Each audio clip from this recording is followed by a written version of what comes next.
Hello students. So in the last class we have discussed about the salts.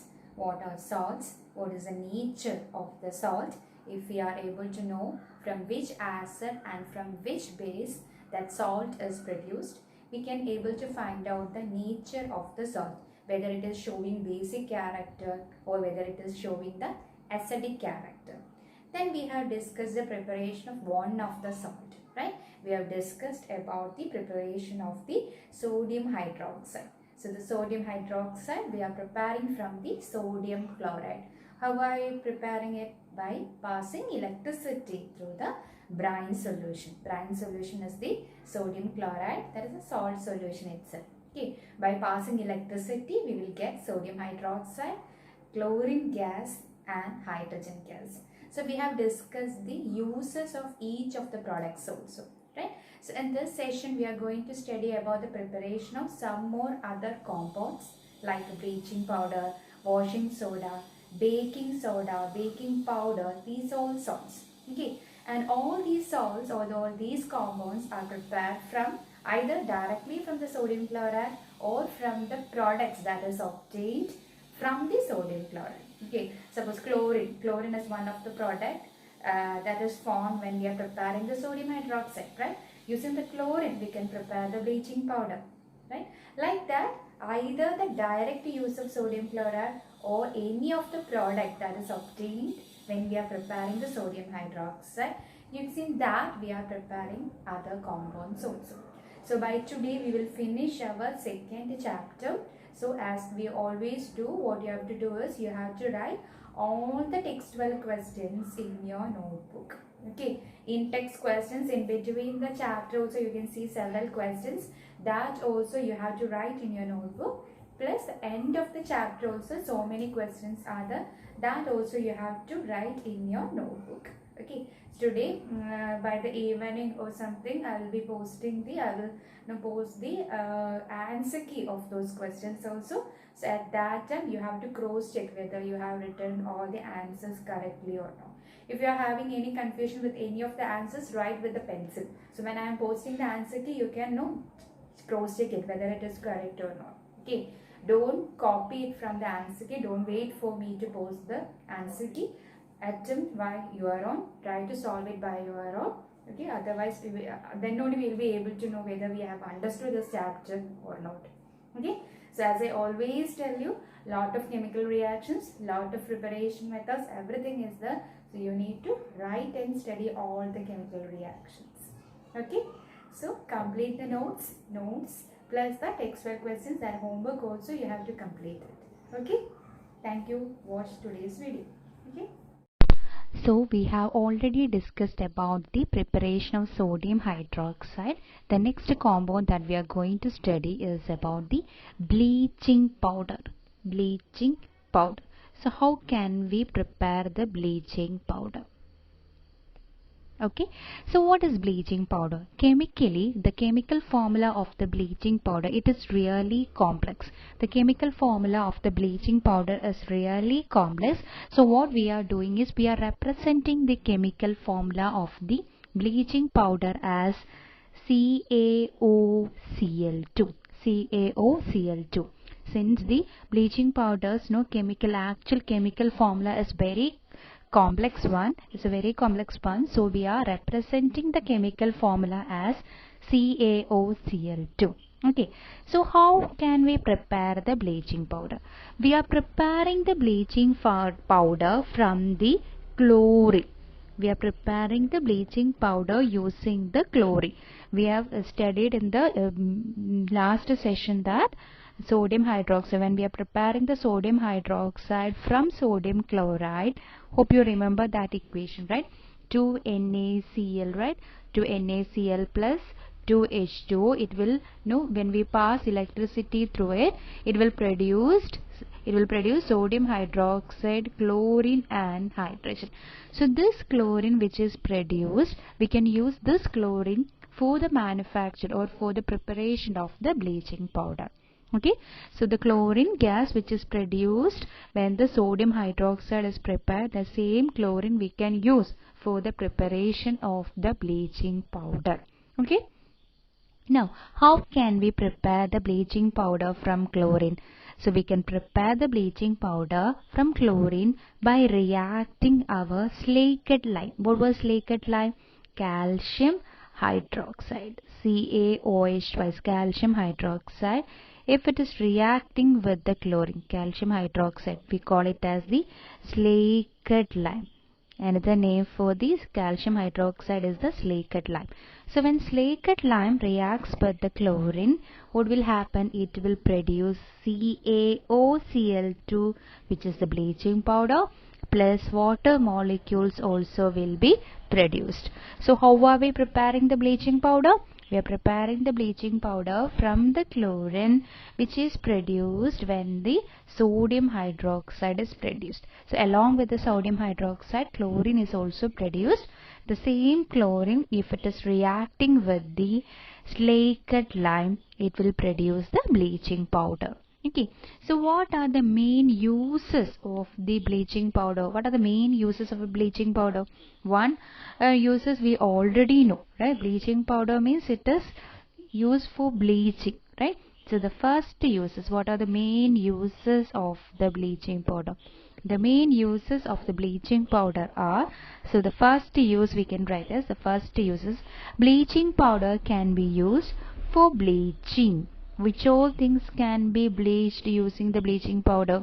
Cotton, fabrics, right? Cotton, linen.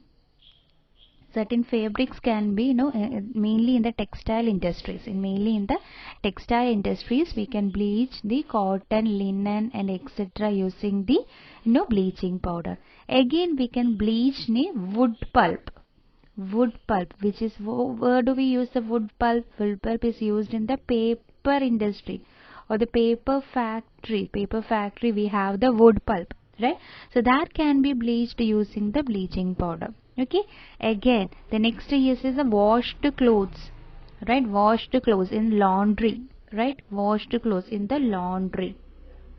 Again we can use in the laundry for bleaching the washed clothes, we can use the bleaching powder. Okay, the second use, what is the second use? It is used as a oxidizing agent. It is used as an oxidizing agent. Hope you remember it. Oxidation, reduction. What was oxidizing agent? Oxidizing agents are those compounds which are helping for the oxidation. Those compounds which are helping for the oxidation, we call it as the oxidizing agent, right? Hope you remember it. In the last session, in the previous chapter, we have studied about it, right? So it is used as an oxidizing agent. The next, third one is, it is used for making the drinking water, right? Drinking water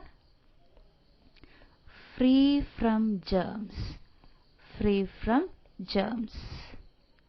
Okay, so these are the main three uses of the bleaching powder. Okay, so once again we can repeat, bleaching powder, since its chemical formula is a very complex one, we are representing the bleaching powder as CaOCl2. CaOCl2.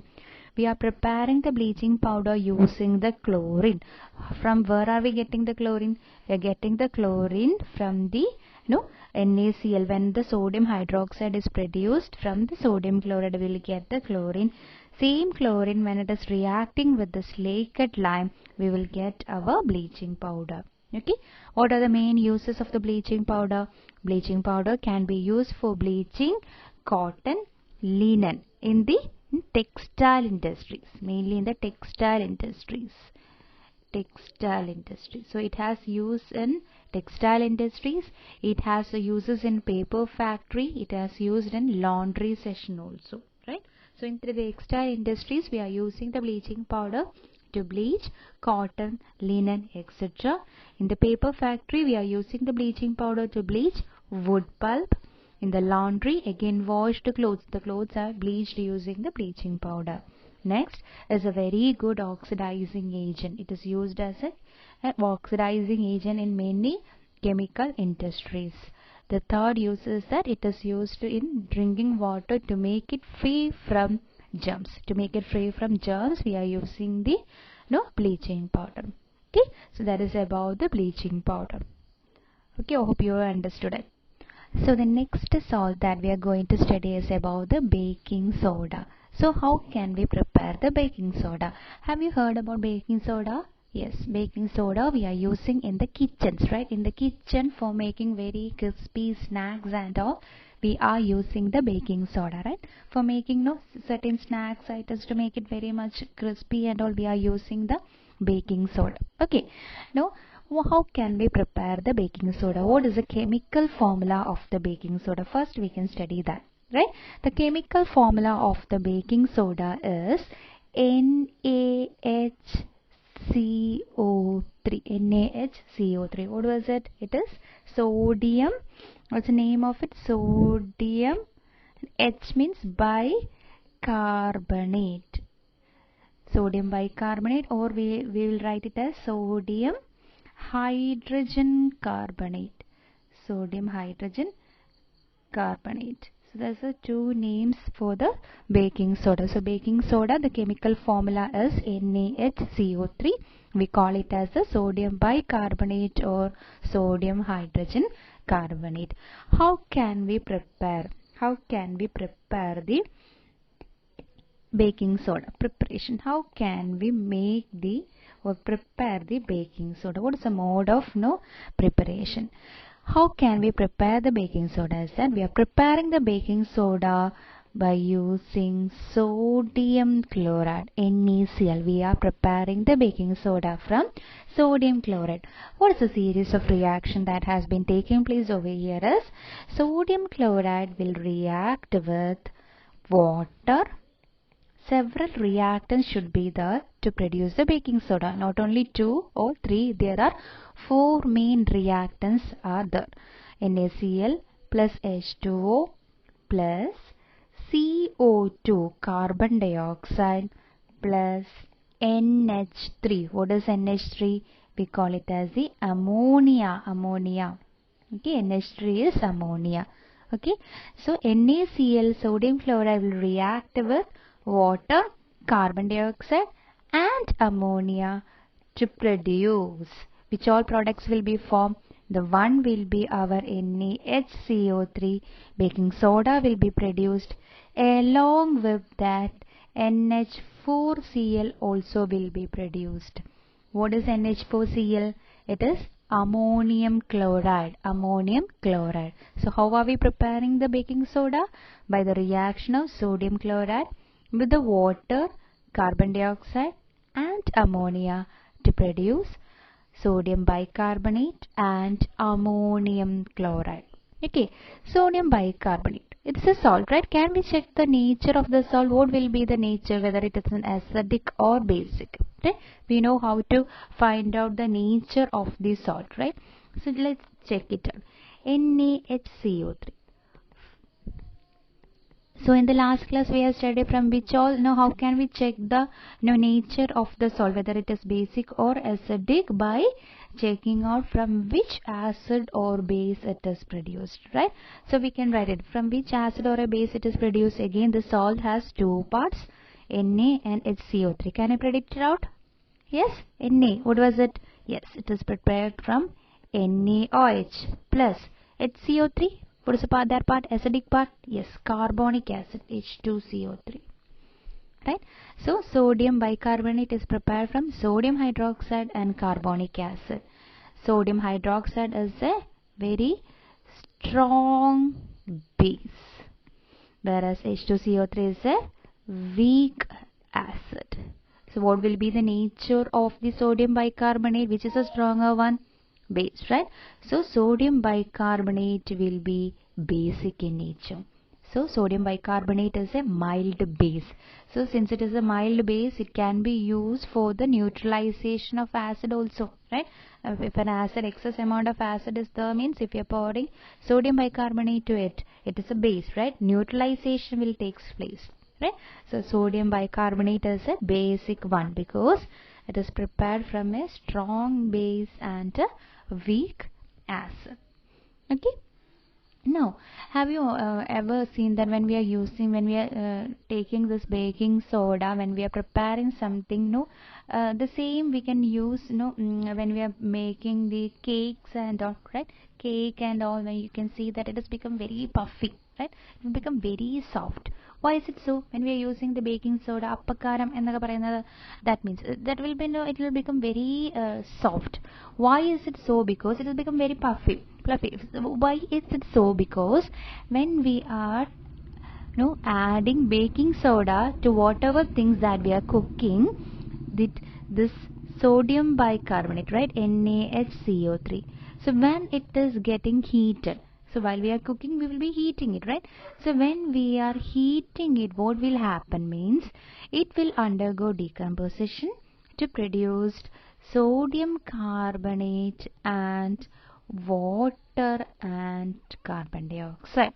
Okay, so that means when we are using the baking soda for the kitchen purpose for cooking, what will happen means when you are heating it, it will produce sodium carbonate, water and carbon dioxide. So carbon dioxide is a gas, right? So carbon dioxide is a gas. So this gas will escape out. So when this gas is escaping out, there will be small holes will be there in the whichever that food item that we are cooking. So this escaping out of this gas will make our cake or whatever that thing very soft and spongy, become very soft and spongy. For the cakes and all, you can see it will become very soft and spongy because carbon dioxide gas is evolving out from it. The same manner, this baking soda, one more thing is there, baking powder is also there. So baking powder also we are using in the kitchen purposes center. Now let us look at what is this baking powder. Okay, so I hope you understood about the baking soda. Baking soda is sodium bicarbonate, right? It is mainly used in the kitchen, right, to make this very crispy snacks items and all. We are using the baking soda. Okay, this preparation, it is a mild base. That why it is used for making very soft things, because carbon dioxide gas is evolving out. By using the same baking soda, we can prepare baking powder also. Baking powder is also having the same use itself, right? Baking powder.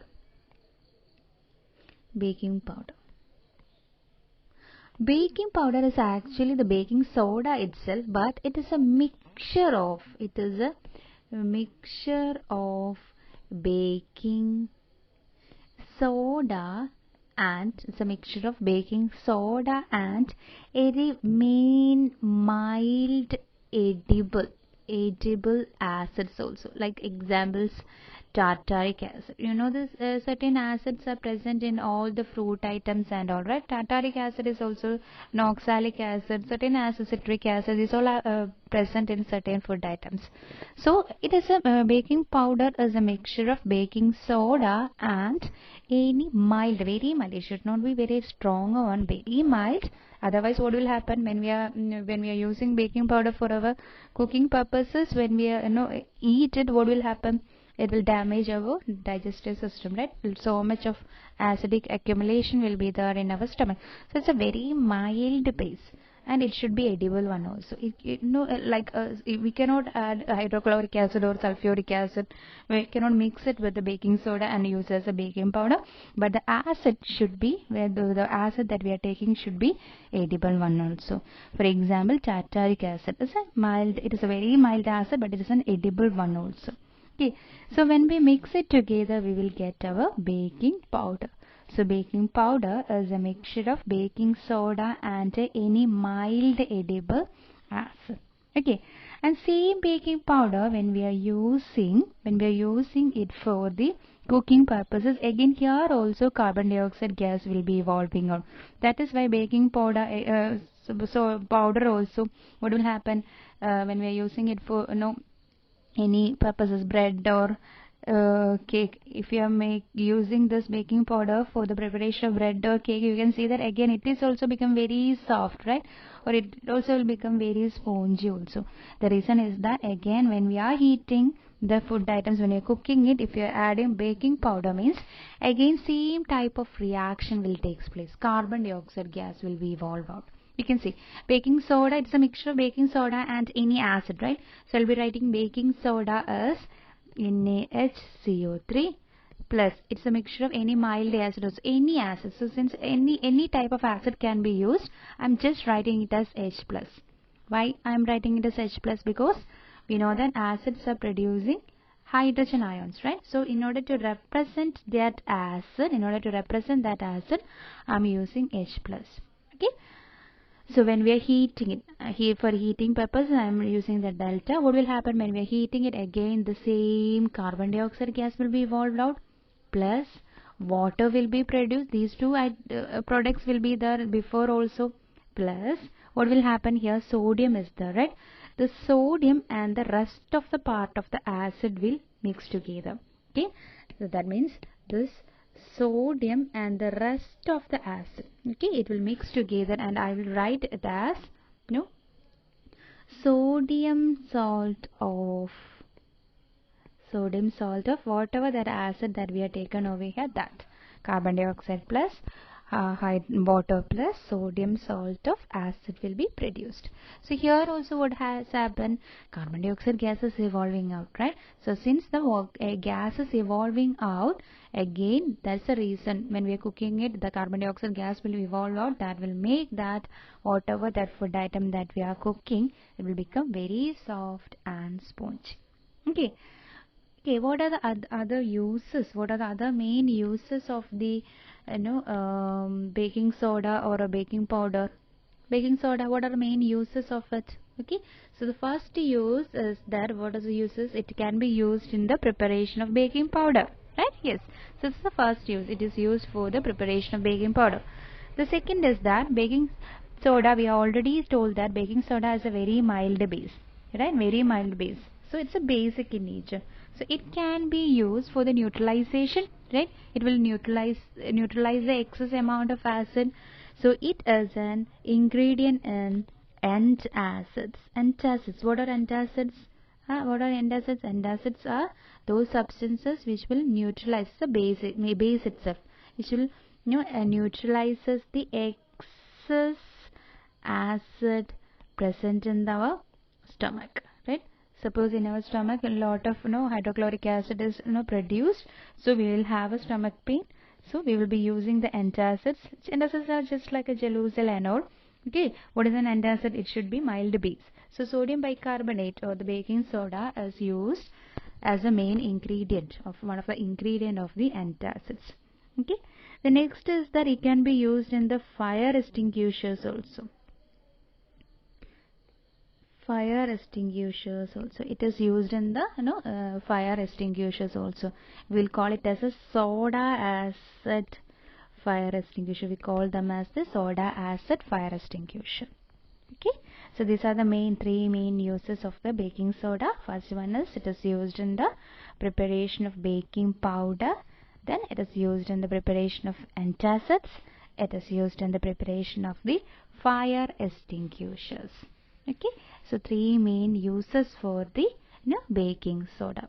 Okay, so the last salt that we are going to study today is about the washing soda. What is washing soda? Okay, what is the chemical formula of the washing soda?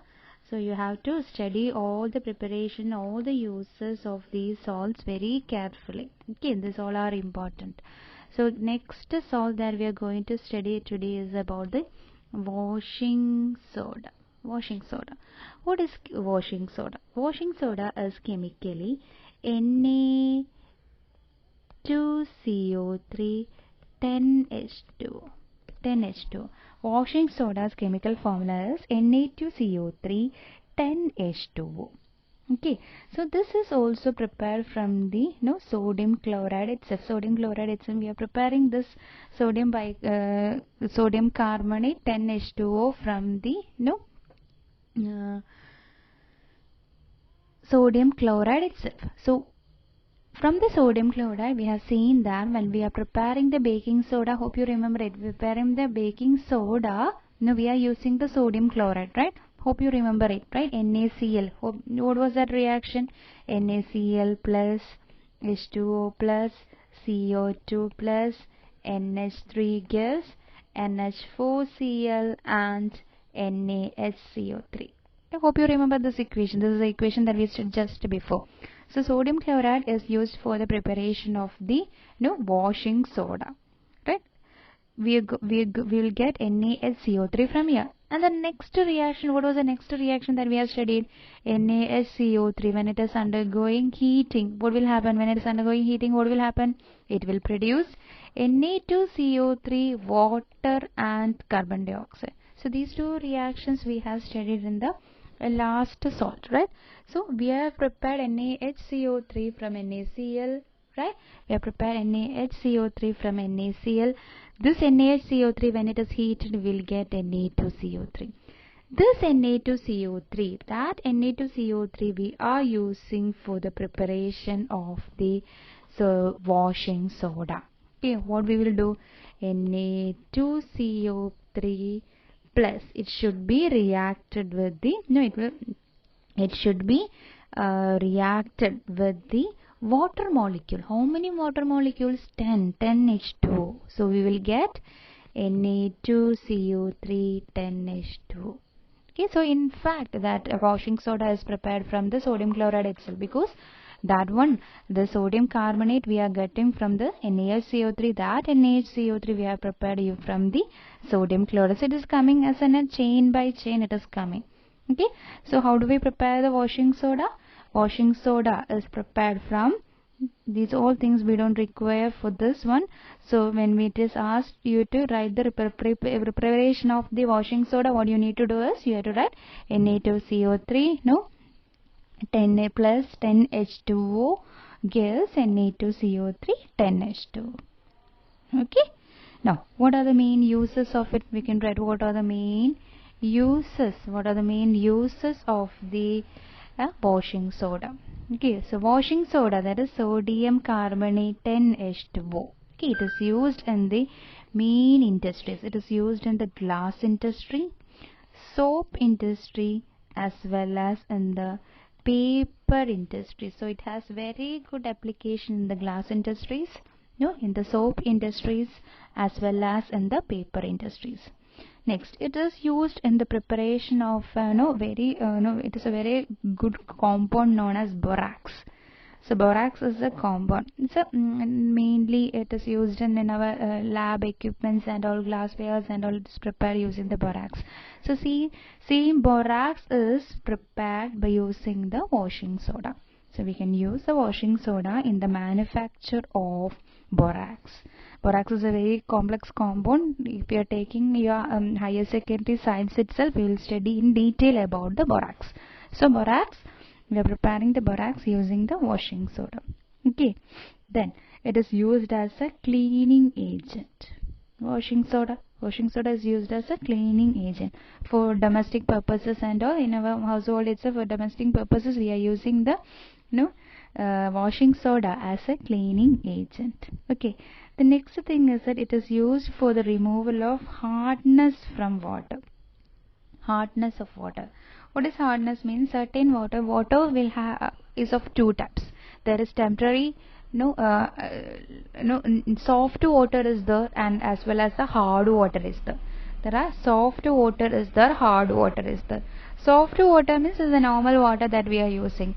Hard water is that those water which contain certain ions present in. Certain ions will be present in the water. So if any ions are present in it, we call that water as the hard water. Hard water is not that much used for the cooking or cleaning or something. It is not that much useful for those purposes. So hard water contains ions in it. That hard water, that hardness in that water can be removed using the washing soda. Okay, so washing soda has these all uses. It is used in the glass industry, soap industry, paper industries. It is used in the manufacture of borax. It is used as a cleaning agent. It is used for the removal of hardness of the water. As I told you, water is of two types, soft water and hard water is the So hard water contains, soft water is the water that we are using normally, but hard water means those water which contains certain ions. Certain ions will be present in there. Excess amount of ions will be present over there. Okay. So that hardness of that water can be removed. That ions can be removed using the washing soda. Okay. So we will in detail again we will study soft water and the hard water in our coming chapters and all. Okay, so that is about the washing soda. So I hope you understood about the preparation and the uses of these three compounds. Yes, I normally tell you, you have to write and study all the chemical formulas. Lot of questions have been asked from this topic also. So prepare well for your examinations. Prepare well. So we have only one more small topic left out in this chapter. So start writing all the textile exercises today itself. Okay, thank you. So when we are writing the formula of the washing soda, I wrote it as Na2CO3 dot 10H2O. Right? I wrote it like that. Na2CO3 10H2O. What is this 10H2O indicates? I wrote it as dot 10H2O. This is the first time that we are seeing like that, right? Na2CO3 dot 10H2O. What is this dot 10H2O indicates? Actually, this dot 10H2O, we call it as the water of crystallization. Water of crystallization. Okay, so we call it as the water of crystallization. What is this water of crystallization actually means? What is this water of crystallization means? Water of crystallization means it is a fixed, we can define it as fixed number of water molecules. Fixed number of water molecules present in one formula unit. We have already studied about the formula unit in the 9th standard, right? That's any normally when we are representing certain compounds which contains ions, right? Positive and negative ions are there. Means we will use, instead of compound, we will use the term formula unit. Present in one formula unit of any molecule or a compound. Any molecule or a compound, we call it as the water of crystallization. Okay, so any one formula unit of a molecule or a compound, or we can write together it as a salt, right? We can represent like that. Formula unit of any salt, we call it as the water of crystallization. So what is water of crystallization? Water of crystallization is the fixed number of water molecule. A particular number of water molecule is present in any one formula unit of any of the salt. We call it as the water of crystallization, right? Another example for the water of crystallization is copper sulfate, right? Copper sulfate, CuSO4, copper sulfate, right?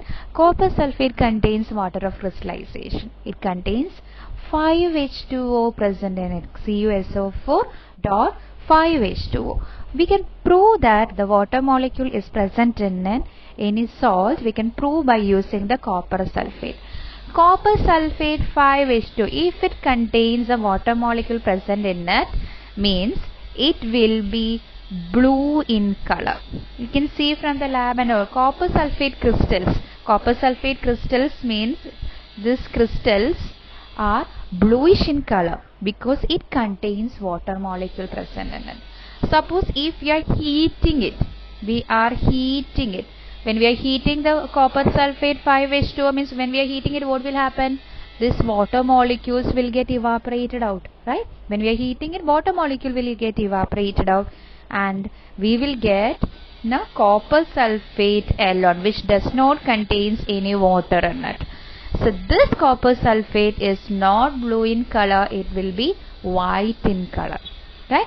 So this experiment can be proved that any of the crystal, any salt crystals, it is not actually dry. When we look at the copper sulfate, that blue crystals, you can see that we cannot see through our eyes that there is water in it, because it will be dry itself. No, when we look at it using our eyes, it will be dry itself. But actually, it contains certain water molecules attached to it. That is why it is appearing as a bluish in color. If that water molecule is removed, we will get a compound which does not contain any water molecule present in it. That is what we call it as, that copper sulfate will be white in color. Okay, so if we again add water into it, I am adding water into this copper sulfate, what will happen? Its color will be again changed into blue, because it contains water in it. The same copper sulfate, when you look at the lab, you can see the white powder copper sulfate is there, but when we mix it with the water, what will happen is color will be changed into blue. There are several examples for the water of crystallization. The next thing we have studied is about washing soda as another example, Na2CO3 10H2O, right? Another example, another important example for the water of crystallization is the gypsum. It is a gypsum. Gypsum. The chemical formula of the gypsum is CaSO4 2H2O. CaSO4 2H2O. CaSO4 2H2O. It contains 2 molecules of water of crystallization. So when we are heating this gypsum, that should be heated at 373. We need to keep the temperature as 373 Kelvin. What will happen? It will lose. When we are heating it, of course, the water molecule will be loose. It will get evaporated, right? So what will happen means, the water molecule will get evaporated out and it will become CaSO4 half H2O. Still it contains small amount of water molecule present in. It will change into CaSO4 half H2O. We call it as the calcium sulfate. Calcium sulfate half, right? For representing half, I will write it as hemihydrate.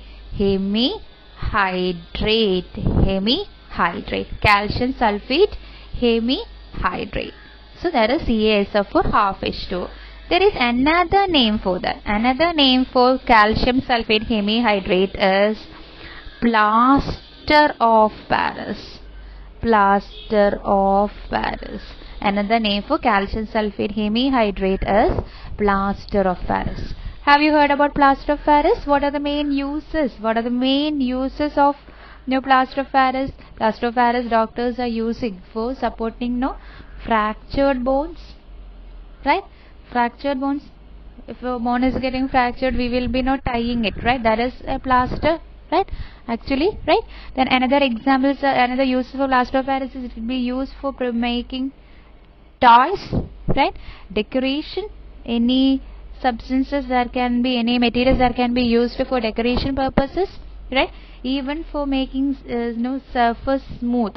In order to make the smooth surfaces and all, we will be applying plaster of Paris in that, right? These are some of the uses of the plaster of Paris. Plaster of Paris is used in the fractured bones, to support the fractured bones, used in the preparation of toys, any decorations, materials used for decorations, and also for making the smooth surfaces and all. Okay, so CaSO4 half H2O is the, right, it is a calcium sulfate hemihydrate, or we call it as the plaster of Paris. Now what will happen if you are applying water into plaster of Paris, right? When you are heating it, it will become plaster of Paris. When we are applying water, what will happen? Reverse. What will happen? Gypsum will be formed, right? So again I am writing it as CaSO4 half H2O. This is plaster of Paris. So how many water molecules should I add over here? Then only we will get 2H2O, right? We need to get CaSO4 2H2O, right? We need to get back our gypsum. That is CaSO4 2H2O. So we need to get 2H2O. But already we have half H2O is there, right? So what should I add? We need to write 3 by 2 H2O, right? 3 by 2 H2O. So when we are applying 3 by 2 H2O, we will get CaSO4 2H2O itself. Now you will be wondering how we can take the 3 by 2 part of H2O and all, right? It is also possible, right? It is also possible to make it as a 3 by 2 part of water molecule, or else you can even balance it like other way and write it like that. So this is how we are writing as CaSO4 half H2O plus 3 by 2 H2O gives CaSO4 2H2O. We will get back our gypsum. Okay, so that is about the water of crystallization. What is water of crystallization? Water of crystallization is the fixed number of water molecule present in one formula unit of any salt. That CaSO, for example, washing soda, Na2CO3, 10 H2O will be applying one dot also. Okay. Another example is copper sulfate. Copper sulfate, if it contains water in it, that crystals is not actually dry. It contains water molecule present in it. If it contains water molecule, it will be bluish in color. Otherwise, if it has loads of water, what will happen? Its color will be changed into white. Another important example is the gypsum, right? Gypsum and plaster of Paris, of course, right? Gypsum. What is the formula? CaSO4 2H2O. So when we are heating it, it will lose the water and will form CaSO4 half H2O. We call it as the plaster of Paris. What are the main uses of plaster of Paris? It is used in the fractured bonds, support fractured bonds, for preparation of toys, decoration materials, smooth surfaces and all, right? Then plaster of Paris, when it is again here reacting with the water, we will get our gypsum back. I hope you have understood this much. Study properly and write all the textual questions in your notebook. Okay, thank you.